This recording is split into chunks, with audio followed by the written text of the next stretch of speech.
Gênesis, no capítulo de número 12.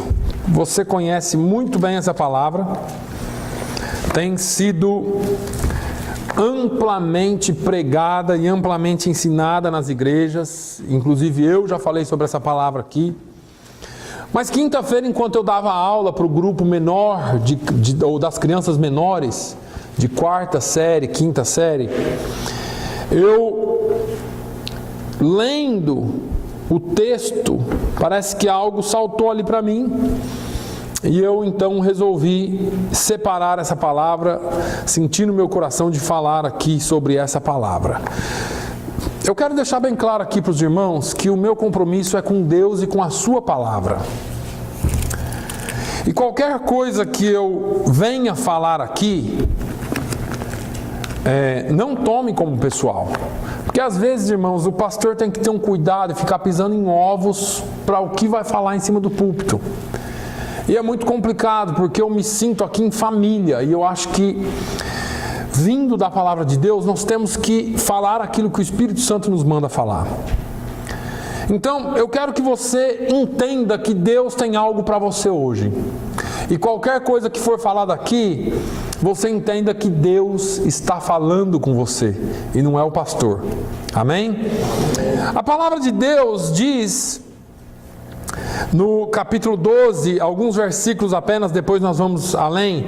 Ora, o Senhor disse a Abraão: sai-te da tua terra e da tua parentela e da casa de teu pai para a terra que eu te mostrarei. E far-te-ei uma grande nação, e abençoar-te-ei, e engrandecerei o teu nome, e tu serás uma bênção. Abençoarei os que te abençoarem, e amaldiçoarei os que te amaldiçoarem, e em ti serão benditas todas as famílias da terra.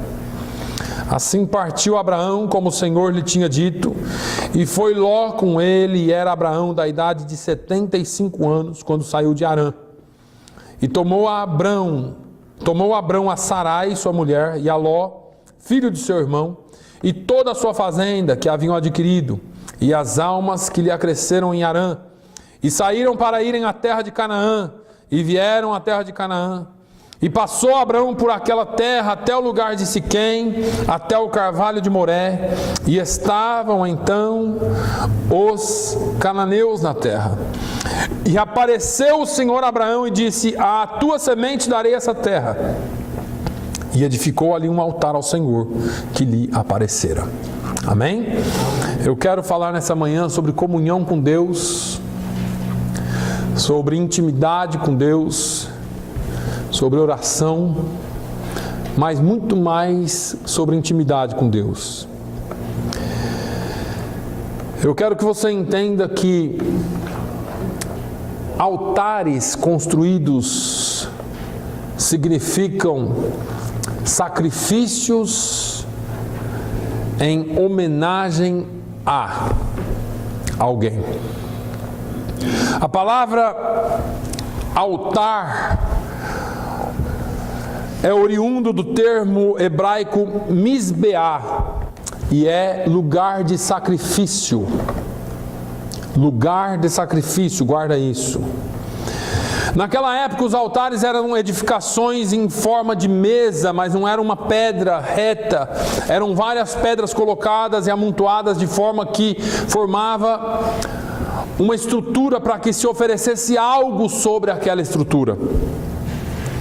Funcionava como um ponto de encontro, um ponto de contato com uma divindade, com um Deus pregado em alguma religião. E essa divindade ou aparecia, ou falava, ou acontecia alguma coisa, eu não sei. Eles achavam que era divindade, mas às vezes estavam sacrificando a demônios.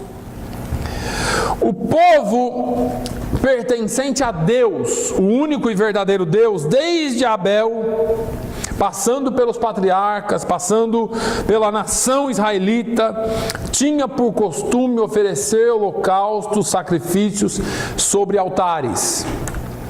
Antes de existir a nação israelita, os servos do Senhor ofereciam os sacrifícios de forma particular. Eu ia e oferecia, o outro ia e oferecia. Quando Deus fez a nação através da descendência de Abraão, dos filhos de Jacó, ele fez uma instituição e criou um local sagrado de culto, que era o tabernáculo. Depois do deserto, vem a terra de Canaã, então constrói o seu templo, que era o lugar de adoração a Deus. A igreja cristã, quando foi estabelecida a igreja pelo seu fundador, ela não precisou mais de sacrifícios, e é errado oferecer qualquer tipo de sacrifício na doutrina cristã, porque já foi feito um único, eficaz, eterno e santo, o sacrifício de Jesus na cruz do Calvário, que foi por todos nós, pelos pecados de todos nós, eternamente, passado, presente e futuro. Portanto, nós não temos mais que sacrificar. Qualquer doutrina que envolva sacrifício não é a doutrina criada por Jesus.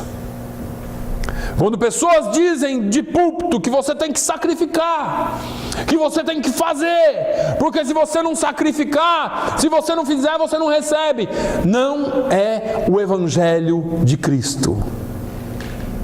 O Evangelho de Cristo resume-se num só sacrifício. E esse sacrifício, ele é suficiente e único. É o sacrifício de Jesus na cruz do Calvário.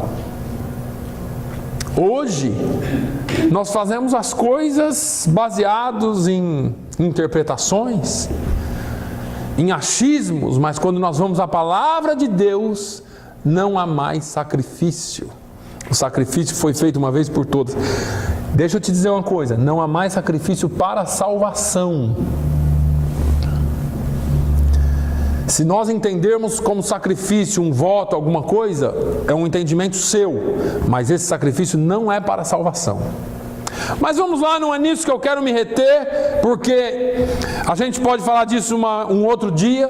O escritor aos Hebreus, no capítulo 10 e no versículo 12, diz: mas este, falando de Jesus, havendo oferecido para sempre um único sacrifício pelos pecados, está assentado à destra de Deus. Embora não seja mais necessário o sacrifício, construir altares físicos, construir altares para holocaustos, eles trazem, de uma certa forma, alguma inspiração, algum ensino e algo que eu gostaria de falar nessa manhã. Nós podemos aprender com os altares algumas lições incríveis, como renúncia, conserto, devoção e muitas outras coisas.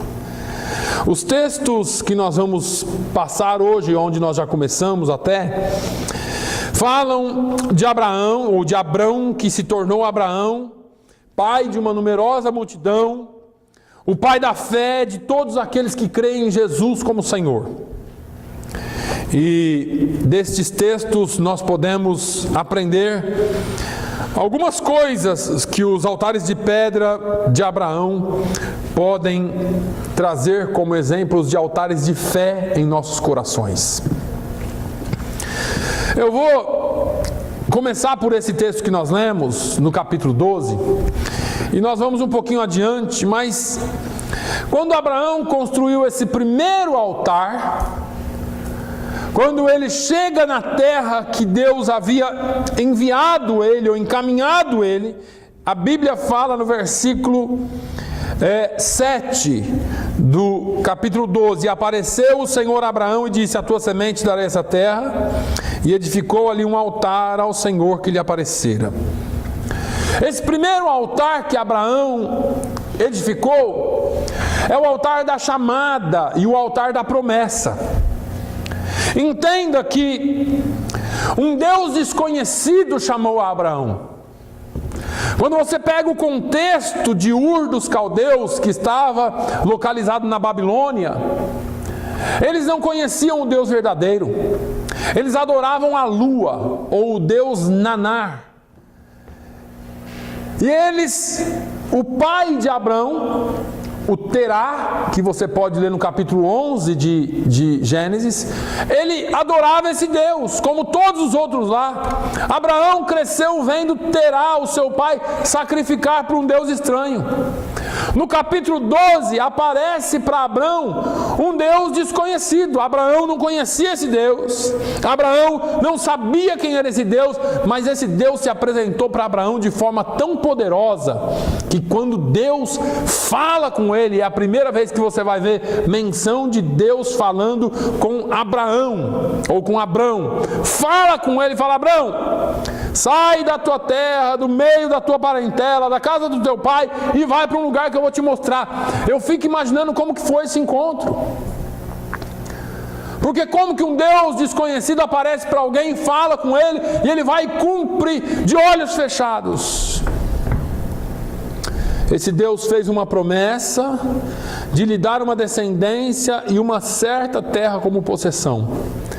Abraão creu, e a Bíblia é tão linda porque, se eu não me engano, Paulo fala aos Romanos que Abraão creu em esperança contra a esperança. O que é isso? Abraão tinha 75 anos, já era avançado em idade, a esposa avançada em idade. Deus aparece para ele e fala para ele: eu vou te dar a promessa, ou eu vou te dar aquilo que é impossível para você.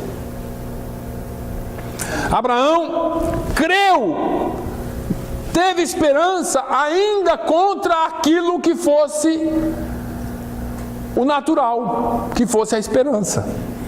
Ele creu em esperança contra a esperança.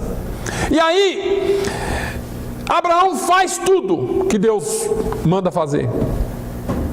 A sua única bússola, o seu único mapa, era a fé nesse Deus desconhecido. Hebreus 11:8 fala assim: pela fé, Abrão, quando chamado, obedeceu e dirigiu-se a um lugar que mais tarde receberia como herança, embora não soubesse para onde estava indo. Hebreus 11:8. Ele não sabia para onde estava indo, ele não conhecia esse Deus, o negócio foi tão poderoso que ele foi pela fé. Agora, essa chamada, ela parece um pouco absurda, ela parece um pouco ilógica.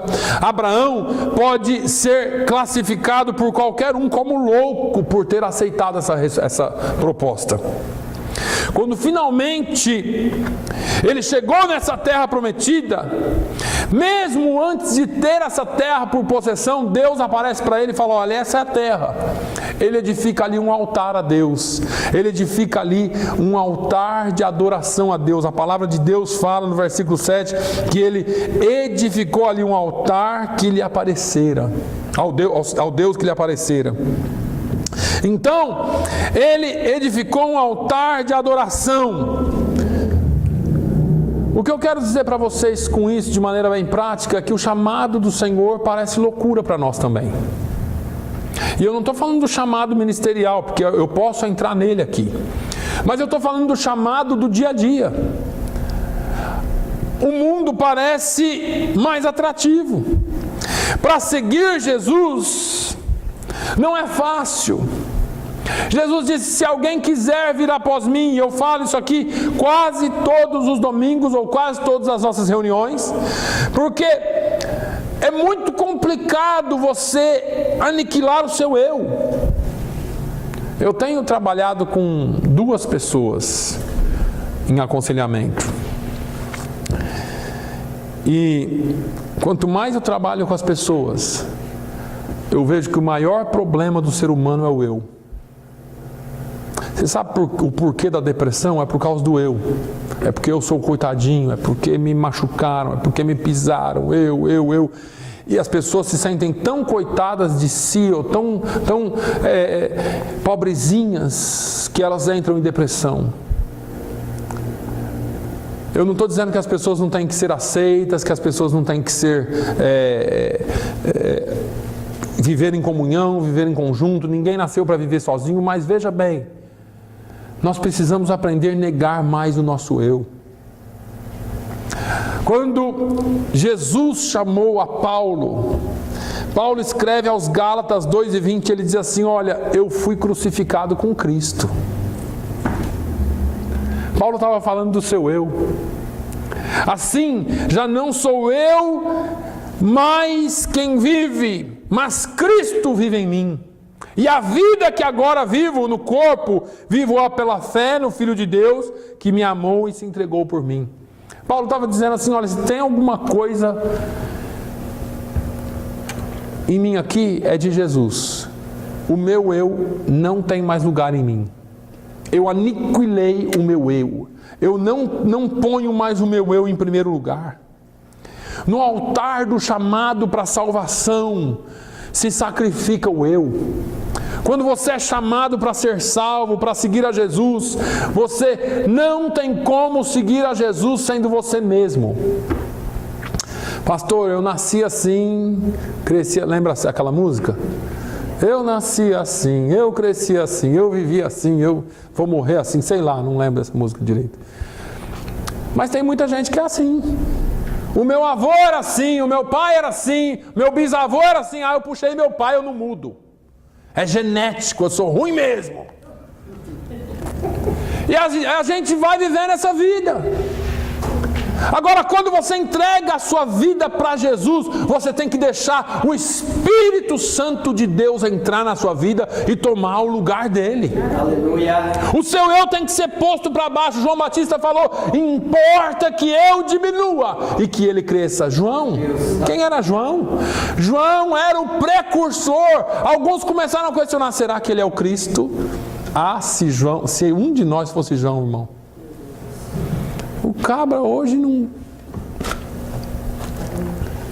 E se pensa que é, né? João, você é o Cristo que deveria de vir? Não. Eu vim batizando vocês com batismo de arrependimento. Mas tem um que virá e vos batizará com Espírito e com fogo. Aleluia. Sabe que fogo que é esse? Um fogo que consome o eu. O fogo que consome o eu. João, mas você é bom, João. Olha você. Senhor, vocês não estão entendendo nada. Importa que eu diminua e que ele cresça. João, ele está batizando mais que você, João. Você não vai brigar nessa concorrência de igreja aí, para ver qual que igreja que ganha mais. Toma uns membros dele lá. Ele está roubando seus membros, João. Importa que eu diminua e que ele cresça. Nós não podemos, irmãos, de maneira nenhuma deixar que o nosso eu... Quantas vezes pessoas já falaram, já participaram comigo: vai tomar meu lugar. Vai tomar o seu lugar. Mas pastor, deixa eu te dizer uma coisa, irmão. Se a sua vida estiver nas mãos de Jesus, o lugar que é para você é seu. E ninguém vai te tirar dessa posição. Aleluia.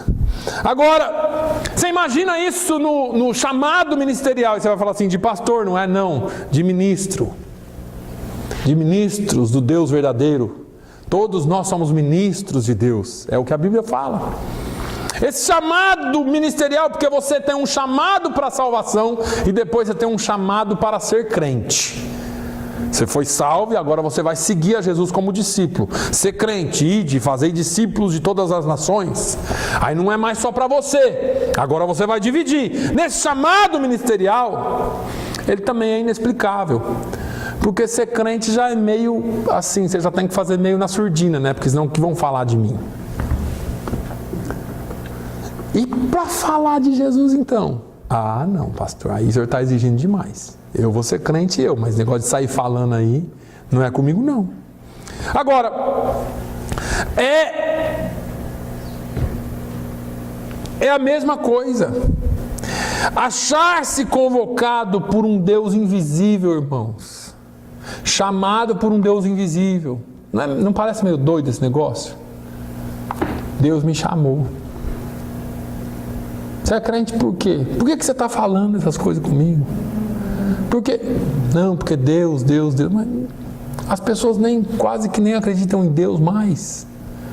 E a gente fica nesse negócio, nessa loucura, não é? Mas deixa eu te dizer uma coisa, por mais louco que pareça, por menor que seja a possibilidade de você explicar isso por palavras, e por mais ilógico que seja, esse chamado pode parecer doloroso, pode parecer estranho, requer renúncia da nossa parte. Porque se você colocar qualquer coisa na sua cabeça, se você começar a pensar em todas essas coisas, e Abraão não pensou em nada disso. Deus, um Deus estranho, um Deus que ele não conhecia, chamou Abraão, ele obedeceu. O chamado de Deus, ele pode ser tão estranho, tão difícil, mas ele é recompensador. Às vezes eu fico me perguntando por que é que a gente faz as coisas que faz, não é? Um dia os discípulos estavam perguntando para Jesus a mesma coisa. Entraram numa conversa lá. Eu fico imaginando a roda dos discípulos com Jesus, não sei se dentro do barco, não sei se fora. E aí eles falaram, rapaz, eu era pescador. O outro falou assim, eu ganhava bem. Eu era fiscal de imposto de renda, né? Coletor de taxas. O Mateus, o Levi. O outro, rapaz, eu sou formado nisso, era pescador aqui, o outro fazia isso. Não sei o que todo mundo fazia, né? A maioria eram pescadores, mas tinha 2 ou 3 lá muito inteligentes. E aí, Pedro, que era mais up front, assim, né? Era mais saidinho, olha para Jesus e fala, e aí Jesus, como vai ser esse negócio aí? Nós deixamos tudo para seguir o Senhor. Cadê as garantias aí? A nossa aposentadoria como que vai ficar? Tem que falar com o Levi, porque ele que já sabe fazer a documentação lá, ele já arruma tudo para a gente se aposentar. E aí Jesus dá uma palavra para ele e fala assim, digo-lhes a verdade, ninguém que tenha deixado casa, irmãos, irmãs, mãe, pai, filhos ou campos por causa de mim e do Evangelho, deixará de receber 100 vezes mais já no tempo presente, casas, irmãos, irmãs, mães, filhos e campos, e com eles perseguição, e na era futura a vida eterna. O que Jesus está deixando claro aqui é que se você abandonou, teve que deixar alguma coisa para seguir a Ele, vai ter recompensa. Junto com essa recompensa virá a perseguição. No entanto, você terá a maior de todas as recompensas, que é a vida eterna. Irmãos, a pior coisa que pode acontecer na vida de alguém é perder a vida eterna. É perder a salvação em Jesus. Nós temos a garantia de que, estando com Ele, nós somos salvos. Portanto, vale a pena fazer o altar, vale a pena ir ao altar do chamado, ir ao altar da adoração, da aliança com Deus. Vale a pena renunciar o eu. Vale a pena adorar a Deus. Vale a pena estar na presença de Deus. Porque nós estamos com os nossos olhos tão voltados para o físico que esquecemos das coisas espirituais. Lembra de Gálatas 6, que nós lemos hoje? 6 e 7, 8, aquele que planta na carne colhe corrupção, mas o que planta em espírito colhe vida eterna. Nós precisamos aprender a plantar no espírito. O relógio não ajuda. O segundo altar é o altar da invocação. Se você pegar os versículos, o versículo 8, a Bíblia diz, e moveu-se dali, ou mudou-se dali para a montanha, a banda do oriente de Betel, armou a sua tenda, tendo Betel ao ocidente, e aí ao oriente, e edificou ali um altar ao Senhor, e invocou o nome do Senhor. Esse segundo altar é o altar da invocação, é o altar da busca. Por que da busca? Porque Abraão talvez não conhecesse muito bem a Deus, tinha sido apresentado a ele, ele se apresentou para Abraão, falou com Abraão, prometeu para Abraão, Abraão cumpriu, foi para a terra, depois mudou ali para as montanhas, ali do lado de Ai, e falou, eu vou construir mais um altar aqui para Deus e vou adorar ele, vou invocar ele. Eu quero saber mais quem ele é. Você nunca saberá quem é o seu Deus. Você nunca terá pleno conhecimento dele sem que você o invoque de todo o coração, sem que você o busque de todo o coração. É interessante como as pessoas querem receber as bênçãos de Deus, ouvir Deus falar, quer vir no domingo na igreja e ver descer o céu aqui, queimar todo o pecado e encher os nossos bolsos de dinheiro, né? Mas não quer ter intimidade com Deus. Para servir, para seguir a Deus, bem como para andar com Ele, é necessário invocá-lo. Andar com Deus, irmãos, é a melhor coisa que pode acontecer com alguém. É a melhor coisa que pode acontecer com alguém. Moisés não abriu mão da presença de Deus. O Senhor disse, Moisés, eu vou mandar um anjo, olha, vocês sobem lá, que eu não estou nem podendo olhar para a cara desse povo. Deus estava até a tampa com o povo de Israel. Eu vou mandar um anjo, e vocês sobem, vão. Meu anjo vai com vocês. Moisés falou, Senhor, se a tua presença não for conosco, não nos faça subir daqui. Não dê um só passo sem a presença de Deus. Nós focamos muito nas bênçãos de Deus, mas esquecemos de focar no Deus da bênção. Se nós estivermos com Ele, irmão, será que as bênçãos nos acompanharão? Como diz a palavra? Se Ele estiver conosco, será que as bênçãos nos acompanharão? O chamado acontece uma vez. Você foi chamado, você foi salvo, você foi resgatado. Agora tem uma caminhada. E a partir daí firma-se uma parceria entre o Senhor Deus e o servo, o homem. Com o passar do tempo, essa relação tornou-se para Abraão bem íntima, porque Abraão invocava o nome do Senhor.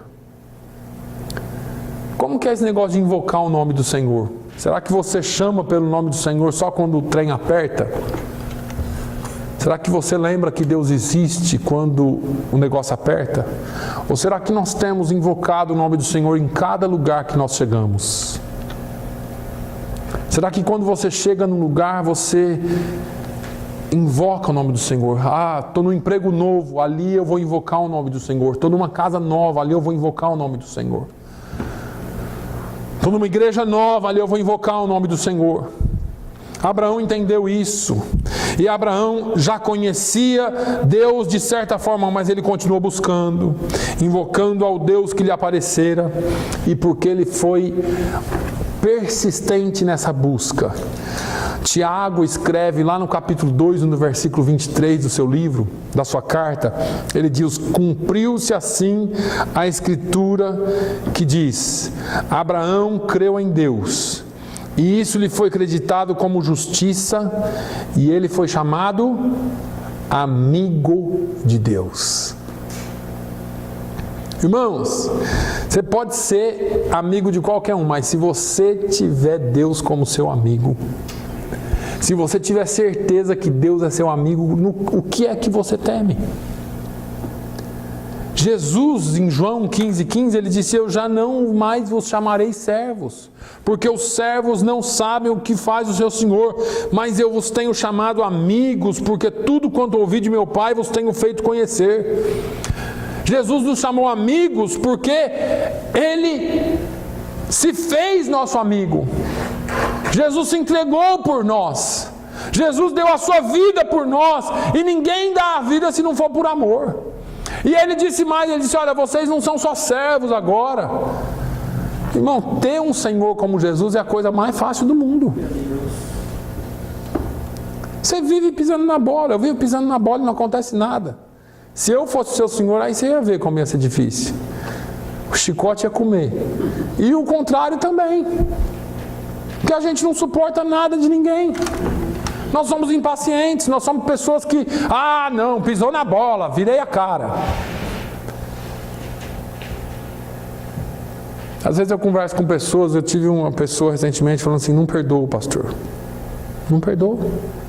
Não vou perdoar porque fez isso, porque fez isso, porque fez isso. E eu fui ouvir e falei assim, você lembra quando você chegou para Jesus? E a pessoa regalou 2 olhão para mim. Ficou me olhando. Não, lembra aí. Como você era? Aí já abaixou a cabeça. Você lembra como foi que Jesus te recebeu? Lembro. Como que você era? Nossa, não dá nem para falar, pastor. Não, fala aí. Não, eu fazia isso, eu fazia aquilo, eu usava droga, eu tinha isso, eu tinha aquilo. E aí? Jesus me perdoou. E quando essa pessoa começou a falar isso, Jesus começou a quebrantar o coração dela. Jesus me perdoou, Jesus me limpou. Minha família foi restabelecida. Eu quero que você se lembre de como foi que você chegou aqui quando Jesus te salvou. Aqui que eu falo é na presença de Jesus. Quando você chegou na presença de como você era. Como é que você chegou diante dele e ele te perdoou, te aceitou, te transformou, te deu um novo nome, uma nova vida. Fala, pastor, mas eu tenho tanto problema. Me fala quem não tem. E olha, você todo problemático ou problemática como é, ele ainda te aceita. E muitas vezes nós não queremos perdoar o mínimo pecado do nosso irmão. Errou comigo, não aceito. Abraão arma a sua tenda e o seu altar juntos a Betel, na casa de Deus, onde Jacó, seu neto, lá no futuro, ele nem tinha filho ainda, Abraão. O neto de Abraão ia ter um encontro com Deus lá em Betel. Como Deus faz as coisas, né? Meu Deus. Abraão armou a tenda ali um dia, não sei quantos anos depois, eu posso imaginar uns 70 anos depois, ou mais. Tá Jacó fugindo. E ele resolve dormir, cansou. E deitou ali. E ali Deus se apresenta para ele. Casa de Deus, Betel. E ali Deus se apresenta para ele. O relacionamento com Deus é maravilhoso, irmãos. Deus marca as nossas vidas, marca as nossas histórias. Nós somos muito ruins de tratar. Somos pessoas ruins. Nós precisamos deixar Deus trabalhar mais em nós. Quando nós invocamos a Deus, Ele nos corresponde. Tiago fala, achegai-vos a Deus e Ele se achegará a vós. Jeremias fala, clama a mim e responder-te-ei, anunciar-te-ei coisas grandes e firmes que não sabes. Aleluia. Jesus, ou melhor, o profeta Jeremias diz, e buscar-me-eis e me achareis quando me buscardes de todo o vosso coração. E você fala assim, por que é que eu não tenho intimidade com Deus, eu não consigo ouvir Deus, eu não consigo... Começa a invocar a Ele, vai ao altar da invocação. Mateus 6:6, Jesus diz assim, olha, para com esse negócio de orar em esquina, orar nas praças, vai no seu quarto, fecha a porta, fala com o seu pai em secreto, que Ele que te ouve em secreto, te recompensará publicamente. Amém. Terceiro altar, o altar da santificação, paz e recomeço. Eu não vou ler, depois você lê na sua casa Gênesis 13, 14 e 18. A Bíblia diz que Abraão e Ló tiveram um problema, os pastores dele tiveram uns problemas lá, não tinha espaço, tinha muito espaço, mas eles começaram a brigar por causa de ovelha.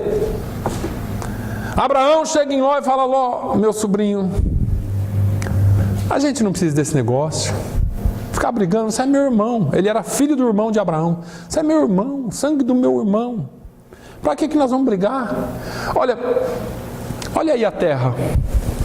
Está aqui tudo, é muita terra. Olha para onde você quiser, escolhe. Se você escolher a direita, eu vou para a esquerda. E se você escolher a esquerda, eu vou para a direita. Olha para onde você quiser e vê. Ló, muito esperto. diz que olhou para as campinas do Jordão, olhou lá na frente, viu uma cidade, ou duas, Sodoma e Gomorra, olhou e falou, ali tem verde à vontade para minhas ovelhas. E ainda tem a cidade onde eu posso ir perto e comprar, tem comércio, bar, essas coisas, né, que ímpio gosta. Vou para lá. Então tá bom, Ló, vai. E ele foi, e Abraão foi para a esquerda. A Bíblia diz que Abraão foi e habitou nos carvalhais de Manre, que estão junto a Hebrom, e edificou ali um altar ao Senhor. A Bíblia diz que quando ele edificou o altar ao Senhor,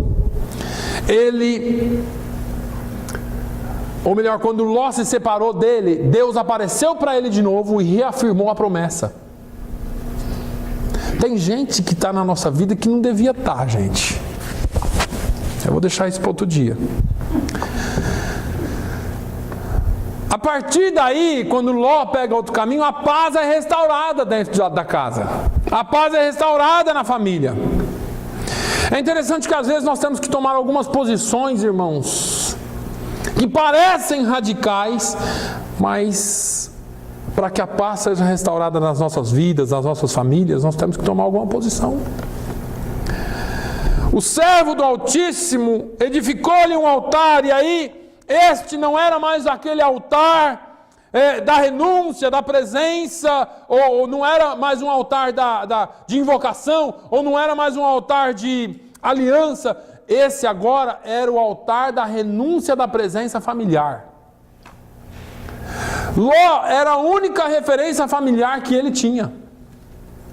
Ele tinha abandonado todo mundo. Deus falou, deixa todos os seus parentes, sai sozinho. Ele trouxe Ló.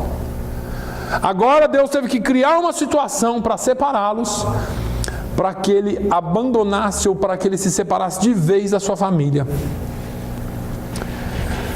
O altar da paz, muitas vezes, vem de uma renúncia dolorosa. A relação da santificação com a renúncia e a paz é muito real. Ela parece um pouco estranha, mas ela é real. Para alcançarmos a paz, é preciso que deixemos sobre o altar da renúncia pessoas, sentimentos, egos, orgulhos, manias, tudo aquilo que nos separa de Deus. Você tem que renunciar na presença dele.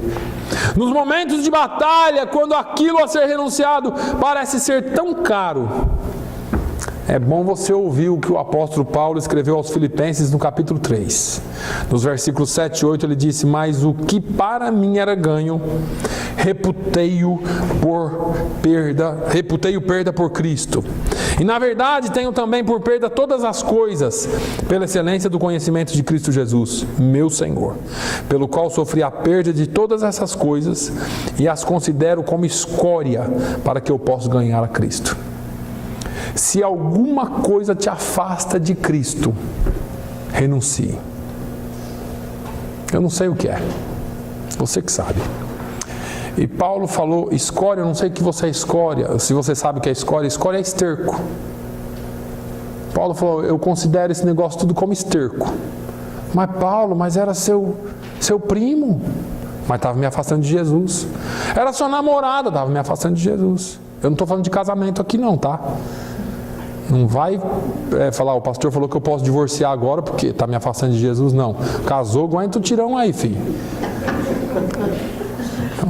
Estou falando de coisas que você e eu, muitas vezes, seguramos que não era para estar junto conosco.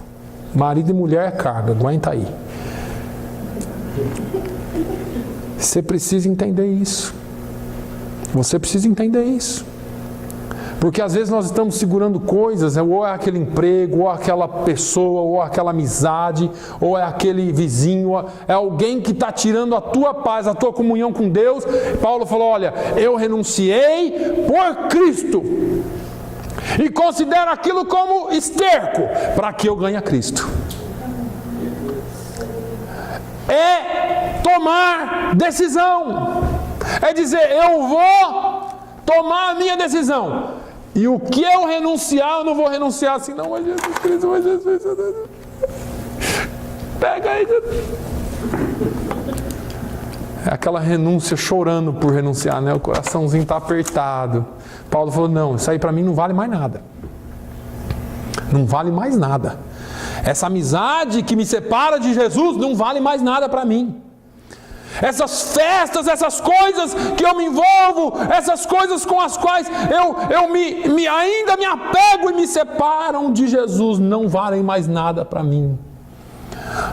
Os vícios, as coisas que me separam de Jesus não valem mais nada para mim. Eu estou reputando como esterco porque eu não quero mais. Vamos continuar um pouquinho. Para terminar, o quarto altar é o altar da provação e da salvação. Esse altar aqui é o mais difícil. Gênesis 22 fala da história de Isaac. O filho da promessa nasceu. Tudo aquilo que Deus fez, do 12 ao 16, do capítulo 12 ao 16. No capítulo 16, Abraão está desanimado. No capítulo 17, Deus aparece para ele de novo, faz um novo concerto com ele, muda o nome dele para Abraão, o nome de Sarai para Sara, fala para eles que eles vão ter um filho. O anjo do Senhor aparece para Abraão e fala, olha, daqui 1 ano a sua mulher vai ter um filho. Sara ri, o anjo fala para Abraão, Abraão, teria alguma coisa impossível para Deus? Aí, vai embora, daqui 1 ano nasce o filho da promessa. Anos depois, capítulo 22, o menino correndo, jogando bola. Estava uma benção aquele menino. Já era um bom caçador, arqueiro. Era um menino do sonho de Abraão. Está ali a promessa de Deus cumprida. Vem Deus para Abraão. Abraão, preciso falar com você, Abraão. Eu não quero criar coisas que não estão na Bíblia. Eu só fico imaginando por que Deus pediu Isaac. A Bíblia nos dá algumas dicas.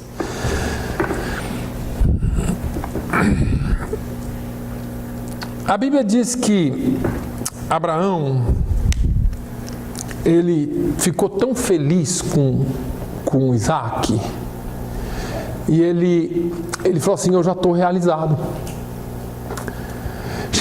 Você não vê do capítulo 17 ao 22 nenhum altar sendo levantado. Abraão parece que era tão amigo de Deus, mas ele ficou tão embasbacado com Isaac que ele esqueceu um pouco da amizade dele com Deus.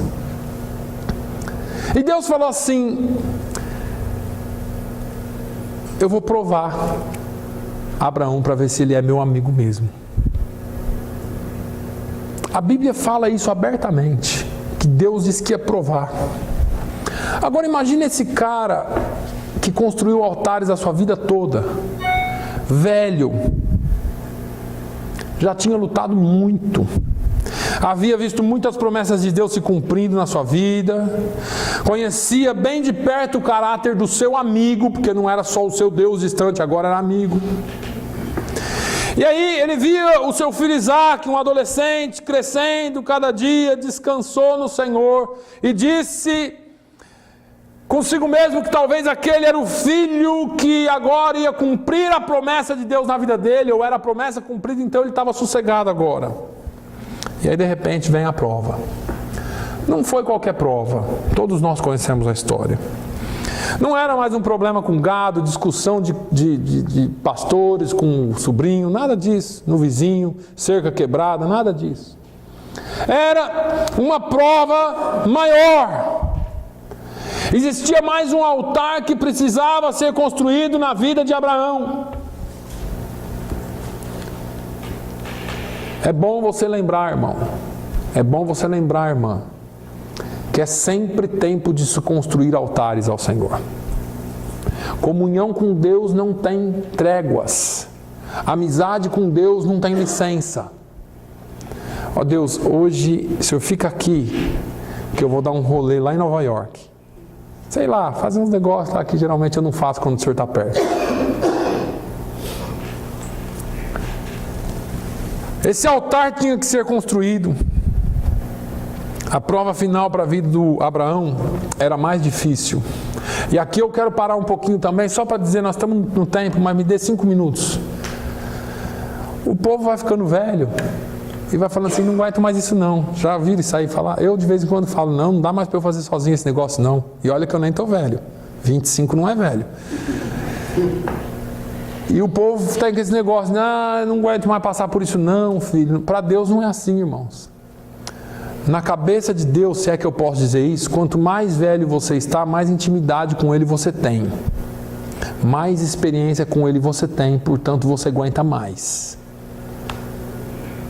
Esse negócio de que eu sou velho já não era mais época de eu estar passando por isso.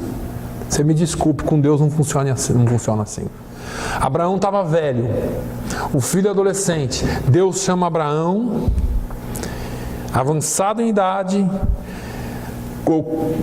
acostumado a construir altares, sacrificar animais, agora teria que sacrificar o bem mais valioso. O sacrifício era outro, Deus pediu um filho. Como que Deus pede a promessa de volta? O que nos chama atenção, o que me chama bastante atenção é a resposta. Assim como Abraão faz no capítulo 12, sai e vai, no capítulo 22 a Bíblia diz que Abraão preparou tudo.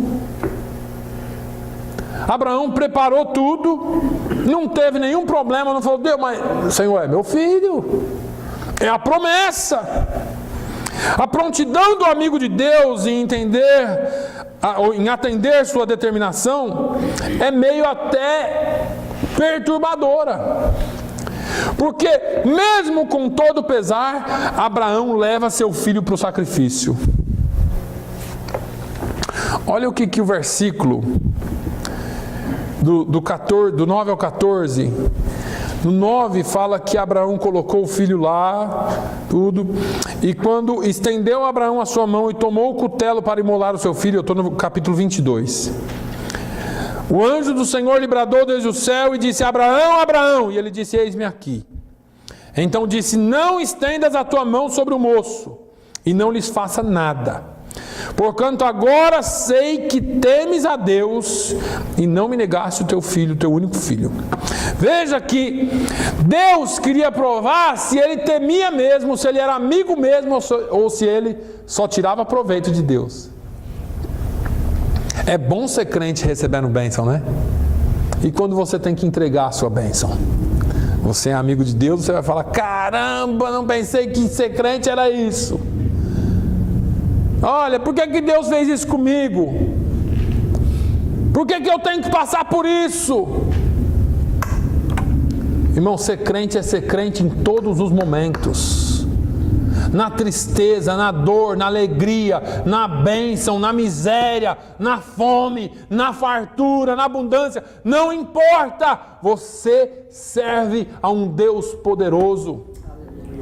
Eu sempre falo que a Bíblia é romântica aos nossos olhos, porque é muito lindo você ler quando passares pelas águas, parece poesia, né? Elas não te submergirão. Quando passares pelo fogo, chama alguma arderá em ti. Ai, que bonito, Isaías 40. Agora, quando vêm as águas, você crê que elas não te submergirão? Você crê que chama alguma não arderá em ti? Será que você pode usar Sadraque, Mesaque e Abednego e falar assim, olha, se Deus nos livrar, Ele é Deus, mas se Ele não livrar, Ele continua sendo Deus, e nós o louvaremos. Você só louva a Deus porque Ele te livra, porque Ele te dá, porque Ele faz por você? Ou será que você é amigo mesmo e Ele vai dizer assim, agora eu sei que Ele me teme, agora eu sei que Ele é meu filho mesmo? Muitas pessoas têm perdido o rumo nessa situação de ter que entregar, ter que renunciar, ter que recomeçar. Quantas pessoas se perderam porque não souberam renunciar, porque não souberam entregar? Deus não permitiu que Isaac morresse, mas recebeu o sacrifício como se fosse Isaac naquele altar, porque Ele conhecia o coração do seu amigo. Aleluia. Ele conhecia o coração do seu amigo. Eu falei aqui hoje do moço rico, eu fico imaginando se o moço falasse assim, tá bom Jesus, estou indo lá agora. E Jesus olhasse e visse sinceridade nele, se Jesus não ia falar assim, vem cá rapaz, não precisa vender nada não, eu já sei seu coração. Mas nós erramos quando nós colocamos dúvida e quando nós não confiamos em Deus. Que Deus ache em nós amigos e que sejamos bênçãos nas mãos de Deus.